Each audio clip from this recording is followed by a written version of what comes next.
Hi friends, ಎಲ್ಲರಿಗೂ ಸ್ವಾಗತ. ಸ್ನೇಹಿತರಿಗೆ ಈಗ ಸುಮಾರು ದಿವಸ ಆಗೋಯ್ತು, ಬೇಸಿಗೆ ರಜಾ ಇದ್ದಿದ್ರಿಂದ ನಾನು ಯಾವುದು ಅಪ್ಲೋಡ್ ಮಾಡಿರಲಿಲ್ಲ.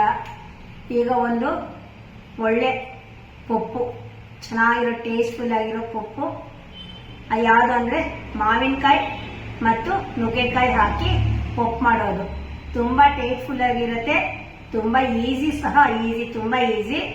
ಅದಕ್ಕೆ ಬೇಕಾಗಿರೋ ಪದಾರ್ಥ ಏನು ಅಂದರೆ, ನೀವು ಇವಾಗ ಹುಳಿ ಮಾವಿನಕಾಯಿ ತಗೊಂಡು ಚಟ್ನಿ ಮಾಡಿರ್ತೀರಾ, ಇಲ್ಲ ಚಿತ್ರಾನ್ನಕ್ಕೆ ಉಪಯೋಗಿಸ್ಕೊಂಡಿರ್ತೀರಾ, ಅದು ವಾಟೆ ಇರುತ್ತೆ ಅಲ್ವಾ. ನೋಡಿ, ಈ ಥರ 2 ವಾಟೆ ತಗೊಂಡಿದ್ದೀನಿ ನಾನು. 2 ವಾಟೆಗೆ ಈ ಅಳತೆ ಅಷ್ಟು ತೊಗರಿಬೇಳೆ ತಗೊಂಡಿದ್ದೀನಿ. ಇದಕ್ಕೆ ಬೇಕಾಗಿರೋ ಪದಾರ್ಥ ಸಾರಿನ ಪುಡಿ, ಚಿಲ್ಲಿ ಪೌಡರು, ಬೆಲ್ಲ, ಹಸಿಮೆಣಸಿನ್ಕಾಯಿ, ಈರುಳ್ಳಿ, ಕೊತ್ತಂಬರಿ, ಕರಿಬೇವು ಮತ್ತೆ ನುಗ್ಗೆಕಾಯಿ. ಇಷ್ಟು ಬೇಕಾಗಿರೋ ಪದಾರ್ಥ. ಇದ್ರ ಜೊತೆಗೆ ಒಗ್ಗರಣೆಗೆ ಎಲ್ರಿಗೂ ಗೊತ್ತಿರೋದೆಲ್ಲ ಎಣ್ಣೆ, ಸಾಸಿವೆ, ಇಂಗು, ಜೀರಿಗೆ, ಒಣಮೆಣಸಿನ್ಕಾಯಿ ಹಾಕಿ ಒಗ್ಗರಣೆ ಇಟ್ಕೊಳ್ಳೋದು. ಇದು ಮಾಡೋದು ಹೇಗೆ ಅಂದರೆ, ಈಗ ಅಯ್ಯೋ ಇಷ್ಟೊಂದು ತೊಗರಿಬೇಳೆ ತಗೋಬೇಕಾ ಅಂತ ಮನ್ಸಿಗೆ ಬರ್ಬೋದು, ಗ್ಯಾಸ್ ಅಂತ ಅನ್ಕೋಬಹುದು. ಏನಿಲ್ಲ, ಇದನ್ನ ಒಂದು 10 ನಿಮಿಷ ಮೊದಲು ನೀರಲ್ಲಿ ತೊಳೆದು ನೆನೆಸ್ಬಿಟ್ರೆ ಗ್ಯಾಸ್ ಎಲ್ಲ ಸ್ವಲ್ಪ ರಿಲೀಸ್ ಹೋಗುತ್ತೆ, ಗ್ಯಾಸ್ ಹೋಗುತ್ತೆ. ಆಮೇಲೆ ನಾವು ಯಥಾ ಪ್ರಕಾರ ಮಾಡ್ಕೋಬಹುದು. ಆಮೇಲೆ ಮಾವಿನಕಾಯಿ ಅಷ್ಟೇ, ಅಕಸ್ಮಾತ್ ಹುಳಿ ಇರೋದು ನೋಡ್ಕೊಂಡು ನೀವು ಉಪಯೋಗಿಸ್ಕೊಳ್ಳಿ. ಅಕಸ್ಮಾತ್ ತುಂಬಾ ಹುಳಿ ಇದ್ರೆ ಒಂದೇ ವಾಟೆ ಸಾಕು. ಇದು ಮೀಡಿಯಂ ಇದೆ, ತುಂಬಾ ಜಾಸ್ತಿನೂ ಇಲ್ಲ. ನೋಡಿ, ಈ ತರ ನಾನು ಅದ್ರ ಜೊತೆಗೆ ಎಲ್ಲ ತೆಗೆದ್ಬಿಟ್ಟಿದ್ದೀನಿ. ಚಟ್ನಿ ಮಾಡ್ಕೊಡೋದಿಕ್ಕೆ ತಗೊಂಡಿದ್ದೆ ನಾನು 2 ಕಾಯಿ. ಸೊ ಚಟ್ನಿಗೆ ಫುಲ್ ತಗೊಂಡ್ಬಿಟ್ಟಿದ್ದೀನಿ. ಆದಷ್ಟು ನೋಡಿ ಬರೀ ವಾಟೆನೇ ಇದೆ, ನೋಡಿ ವಾಟೆನೇ ಇದೆ. ಆ ವಾಟೆದಲ್ಲೇ ಹುಳಿ ಇರುತ್ತೆ, ಅದಕ್ಕೆ 2 ವಾಟೆ ತಗೊಂಡಿದ್ದೀನಿ. ಇಲ್ಲ ಆಮ್ಲೆಟ್ ಕಾಯ್ದಲ್ಲಾದ್ರೆ ಒಂದೇ ಸಾಕು. ಈಗ ನಾವು ಇದನ್ನ ಹೇಗೆ ಮಾಡಬೇಕು ಅಂದ್ರೆ, ಇದನ್ನ ನಾನು ತೊಳೆದು ಒಂದು 5 ನಿಮಿಷ ಮುಂದೆ ನೀರೆಲ್ಲ ಹಾಕಿಟ್ಟಿದ್ದೀನಿ. ಅದನ್ನ ಕುಕ್ಕರಲ್ಲಿ ಬರೀ ಬೇಳೆ ಮಾತ್ರ ಬೇಯಿಸ್ಕೋಬೇಕು. ಫಸ್ಟ್ ಅದರ ಬೇಳೆ ಹಾಕ್ಬಿಟ್ಟು ಅದ್ರ ಜೊತೆಗೆ 1 ಡ್ರಾಪ್ ಅಷ್ಟು ಎಣ್ಣೆ, ಅರಿಶಿನ ಹಾಕ್ಬಿಟ್ಟು ಒಂದು 2 ವಿಜಿಲ್ ಕೂಗಿಸ್ಕೊಳ್ಳಿ. ಈಗ ನಾನು ಕುಕ್ಕರಲ್ಲಿ ಬೇಳೆ ಇಟ್ಟಿದ್ದೀನಿ. ಅದು 2 ಸತಿ ಕೂಗೋಷ್ಟೊಳಗೆ ನೋಡಿ ಈ ತರ, ಇನ್ನು ಸ್ವಲ್ಪ ಉದ್ದ ಬೇಕಾದ್ರೂ ಕಟ್ ಮಾಡ್ಕೊಳ್ಳಿ, ಈ ತರ ಮಾಡ್ಕೊಳ್ಳಿ ನುಗ್ಗೆಕಾಯಿನ. ಈಗ ನಾನು ಈರುಳ್ಳಿನ ಉದ್ದ ಕಟ್ ಮಾಡ್ಕೋಬೇಕು.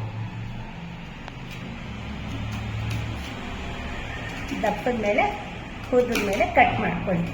ನೋಡಿ, ಈರುಳ್ಳಿನ ನಾವು ಈ ತರ ಉದ್ದ ಕಟ್ ಮಾಡ್ಕೊಂಡಿದೀವಲ್ಲ, ಈ ಮೆಣಸಿನ್ಕಾಯಿನ ನಾವು ಹೇಗೆ ಮಾಡಬೇಕು ಅಂದ್ರೆ, ಬರೀ ಒಂದು ಪಿನ್ನಿಂದಾನೇ ಆಗಲಿ, ಇಲ್ಲ ಒಂದು ಕತ್ರಿನೋ ಯಾವುದೋ ಒಂದು ಶಾರ್ಪ್ ಎಂಡಿಂದ ಬರೀ ಈ ತರ ಒಂದು ಗೆರೆ ಹಾಕಿ ಅಷ್ಟೇ.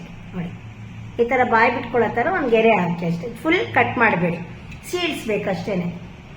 ನೋಡಿ, ಈ ತರ ತಗೊಂಡು ಈ ತರ ಫುಲ್ಲು ಓಪನ್ ಮಾಡಬೇಡಿ. ಈಗ ನಾವು ಆದಷ್ಟು ಹಣ್ಣು ಮೆಣಸಿನ್ಕಾಯಿ ತಗೊಳ್ಳಿ, ತುಂಬಾ ಚೆನ್ನಾಗಿರುತ್ತೆ ಟೇಸ್ಟ್ಗೆ. ಹಸಿ ಮೆಣಸಿನ್ಕಾಯಿನೆಲ್ಲ ಹಣ್ಣಾಗಿರೋ ಮೆಣಸಿನ್ಕಾಯಿ ಇರುತ್ತಲ್ಲ, ಅದು ತಗೊಂಡ್ರೆ ಟೇಸ್ಟ್ ತುಂಬಾ ಚೆನ್ನಾಗಿರುತ್ತೆ. ಆಮೇಲೆ ಇದಕ್ಕೆ ಏನಾದ್ರು ಹುಳಿ ಬೇಡ ನಮ್ಗೆ, ಬರೀ ಬೆಲ್ಲ, ಉಪ್ಪು, ಬೆಲ್ಲ ಹಾಕಿ ಅಡುಗೆ ಮಾಡೋರ್ಗೆ ಈ ಪದಾರ್ಥ ತುಂಬಾ ಇಷ್ಟ ಆಗತ್ತೆ. ಬೆಲ್ಲ ಹಾಕ್ದಿರ ಅಡುಗೆ ಮಾಡೋರ್ಗೆ ಇದು ಅಷ್ಟು ಇಷ್ಟ ಆಗೋದಿಲ್ಲ. ಯಾಕೆಂದ್ರೆ ಬೆಲ್ಲನೇ ಇದಕ್ಕೆ ಟೇಸ್ಟ್ಫುಲ್ ಮುಖ್ಯವಾಗಿ ಬರೋದು ಅಂದ್ರೆ. ಹಾಗಾಗಿ ಈ ಮಾವಿನಕಾಯಿ ನುಗ್ಗೆಕಾಯಿ ಪಪ್ಪುಗೆ ಇರೋ ಟೇಸ್ಟೇ ಬೆಲ್ಲ, ಸಾರಿನ ಪುಡಿ, ಈರುಳ್ಳಿ ಎಲ್ಲಾನು. ಹೇಗೆ ಮಾಡ್ಬೇಕು ಅಂದ್ರೆ, ಈಗ 2 ಸತಿ ತೊಗರಿಬೇಳೆ ನಾನು ಕುಕ್ಕರ್ಗೆ ಇಟ್ಟಿದ್ದೀನಿ. 2 ವಿಜಿಲ್ ಕೂಗಿಸ್ಕೊಂಡ್ಮೇಲೆ ತೆಗೆದು ಆಮೇಲೆ ಮತ್ತೆ ಹೇಗೆ ಮಾಡೋದು ಅಂತ ಹೇಳ್ತೀನಿ. ನೋಡಿ ಸ್ನೇಹಿತರೆ, ಈಗ ಕುಕ್ಕರ್ ಓಪನ್ ಮಾಡ್ತೀನಿ.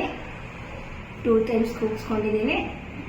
ಮೀಡಿಯಂ ಉರಿನಲ್ಲಿ ಕೂಗಿಸ್ಕೋಬೇಕು, ತುಂಬ ಉರಿ ಇಡಬಾರ್ದು. ಈ ಥರ ಬೆಂದಿರುತ್ತೆ. ಈಗ ನಾವು ಇದಕ್ಕೆ ಎಲ್ಲಾನು ಒಂದೇ ಸತಿ ಹಾಕ್ಬಿಡೋಣ. ನೋಡಿ, ನುಗ್ಗೆಕಾಯಿ ನಾನು 3 ನುಗ್ಗೆಕಾಯಿ ತಗೊಂಡಿದ್ದೀನಿ. ಆಮೇಲಿಂದ ಕೊತ್ತಂಬರಿ, ಕರಿಬೇವು, ಆಮೇಲಿಂದ ಈರುಳ್ಳಿ, ಹಸಿಮೆಣಸಿನ್ಕಾಯಿ ಕಡೆಯಲ್ಲಿ ವಾಟೆ ಹಾಕಿ. ಈಗ ನಾವು ಇದಕ್ಕೆ ಇನ್ನೊಂದು ಅರ್ಧ ಲೋಟ ನೀರು ಹಾಕಿ 1 ಸತಿ ಕೂಗಿಸ್ಕೊಳ್ಳೋಣ. 2ನೇ ಸತಿ ಕೂಗ್ಬೇಕನ್ನೋದು ಆಫ್ ಮಾಡಬೇಕು. ಆ ಥರ ಬೇಯಿಸ್ಕೋಬೇಕು ಇನ್ನೊಂದ್ಸತಿ. ಸ್ನೇಹಿತರೆ, ಈಗ ಕುಕ್ಕರ್ ಓಪನ್ ಮಾಡ್ತೀನಿ. ಎಲ್ಲ ಹಾಕಿ ಬೆರೆಸ್ಕೊಂಡಿದ್ದೀನಲ್ಲ,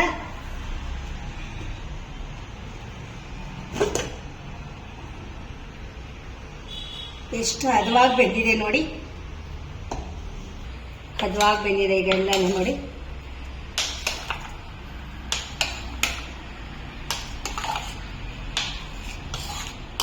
ಎಷ್ಟು ಕರೆಕ್ಟಾಗಿ ಬೆಂದಿದೆ.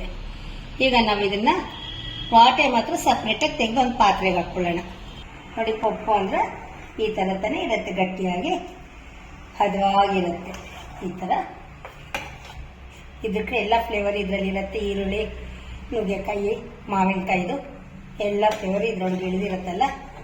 ಹಸಿಮೆಣಸಿನ್ಕಾಯಿ ನೋಡಿ. ಈಗ ಒಲೆ ಮೇಲೆ ನಾನು ಇದು ಇಟ್ಟಿದ್ದೀನಿ. ಈಗ ನಾವು ಬೆಲ್ಲ ಪೂರ್ತಿ ಹಾಕ್ಬಿಡೋಣ. ಆಮೇಲೆ ಸಾರಿನ ಪುಡಿ, ಅಚ್ಚ ಖಾರದ ಪುಡಿ ಇಷ್ಟನ್ನು ತೊಗೊಂಡಿದ್ನಲ್ಲ, ಒಂದೊಂದು ಸ್ಪೂನಷ್ಟು ಒಟ್ಟು 2 ಸ್ಪೂನಷ್ಟು ಹಾಕ್ಕೊಂಡಿದ್ದೀನಿ. ಈ ಸ್ಪೂನಲ್ಲಿ ಹಾಕ್ಕೊಂಡಿರೋದು ಒಂದೊಂದು ಸ್ಪೂನು. ತುಂಬ ಗೋಪುರ ಮಾಡ್ಕೊಬೇಡಿ, ಮುಕ್ಕಾಲಷ್ಟು ಮಾತ್ರ ತಗೊಳ್ಳಿ. ನೋಡಿ, ರುಚಿಗೆ ತಕ್ಕಷ್ಟು ಉಪ್ಪು ಹಾಕಿದ್ದೀನಿ. ಇಲ್ಲಿ ಬೇಯೋದಕ್ಕೆ ಇಟ್ಬಿಟ್ಟು ಗ್ಯಾಸ್ ಸ್ಟವ್ ಮೇಲೆ ನಾವು ಮಾವಿನಕಾಯಿ ತೆಗೆದಿದ್ವಲ್ಲ ಅದಕ್ಕೆ ಸ್ವಲ್ಪ ಬಿಸಿ ತಡೆಯೋಷ್ಟು ಮಾತ್ರ ನೀರು ಹಾಕ್ಕೋಬೇಕು. ಹಾಕ್ಕೊಂಡಿರೋದೆಲ್ಲ ಇಟ್ಕೋಬೇಕು. ಕಾಲು ಭಾಗ ಲೋಟ ನೀರು ಅಂದ್ಕೊಳ್ಳಿ, ಜಾಸ್ತಿ ಹಾಕ್ಕೋಬೇಡಿ.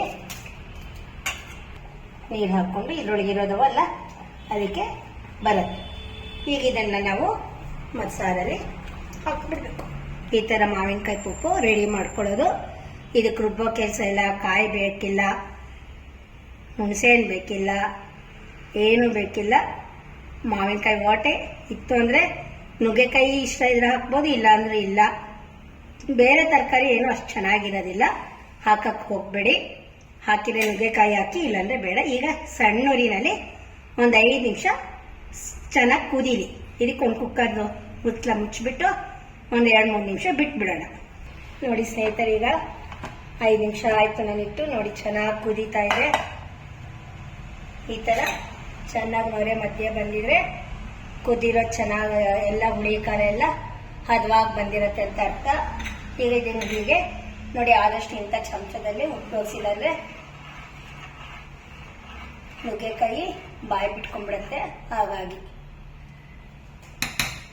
ಈಗ ನಾವು ಈ ಕಡೆ 2 ನಿಮಿಷ ಕುದೀತಾ ಇರಲಿ, ಈ ಕಡೆ ನಾವು ಒಗ್ಗರಣೆಗೆ ಇಟ್ಕೊಳ್ಳೋಣ. ಒಗ್ಗರಣೆ ಹಾಕ್ತಿದ್ದೀನಿ. ಟೇಸ್ಟ್ಫುಲ್ ಆಗಿದೆ ಸಾರು. ನೀವು ಮಾಡಿ ಹೇಗಿದೆ ಅಂತ ಹೇಳಿ. ಊಟಕ್ಕೂ ಚೆನ್ನಾಗಿರುತ್ತೆ. ಇಷ್ಟ ಬಂದವ್ರು ಯಾವುದಕ್ಕೆ ಬೇಕಾದ್ರೆ ದೋಸೆಗೆ, ರೊಟ್ಟಿಗೆಲ್ಲ ಹಾಕ್ಕೋಬೋದು. ಅವರ ಟೇಸ್ಟು ಮತ್ತೆ ಟೇಸ್ಟ್ ಮಾಡಿಬಿಟ್ಟು ಯಾರಿಗೇನು ಬೇಕು, ಹೇಗೆ ಒಂಚೂರು ಖಾರ ಬೇಕು ಅಂದರೆ ಖಾರ, ಉಪ್ಪು ಬೇಕು ಅಂದರೆ ಉಪ್ಪು ಸೇರ್ ಮಾಡ್ಕೋಬೋದು. ನೋಡಿ ಫ್ರೆಂಡ್ಸ್, ಮಾಡಿ ಹೇಗಿದೆ ಅಂತ ಹೇಳಿ. ನಾನಿ ಕಿಚನ್ ಬೈ ಸಾಧನ. ಎಲ್ಲರಿಗೂ ಬಾಯ್.